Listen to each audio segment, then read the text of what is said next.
Well, nobody likes to see a road closure, and what's worse is when it comes without a detour and you have to find your own way. In Odessa, though, that's how city leaders want it. Even after driver keeps getting lost, Zach Tecklenburg found his way, luckily, back to our studios to explain to us the city's reasoning. Zach, I can't wait to hear this. Well, Jadian, if you're heading from Kansas City to St. Louis or Columbia, Odessa might be a place to stop and get gas.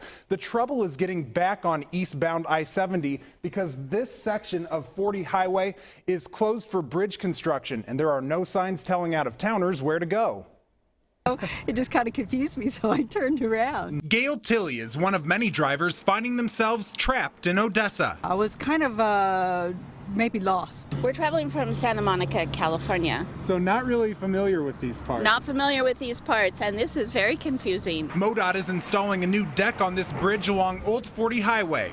Until the work is done, people stopping in Odessa have to find their own way back onto eastbound I-70. Drivers unfamiliar with the area say that's an adventure in itself. There's just one sign, is that road closed. But no detour. No detour signs, nothing. That's not something that we want to subject the residents that live in those areas to. City Administrator John Holmes says since the detour would go on city streets, Odessa is responsible for posting detour signs. He says Odessa's streets can't handle all the traffic, the speed, and the heavy trucks. It'll tear it up in just very, very short amount of time. He says even though the lack of information is confusing for drivers, that's the way it'll stay. It's not the answer Susan Woodward wants to hear as she tries to navigate towards Pennsylvania. We use the businesses here, so the town should appreciate that if they want people to stop here and use the businesses, they need to let us know.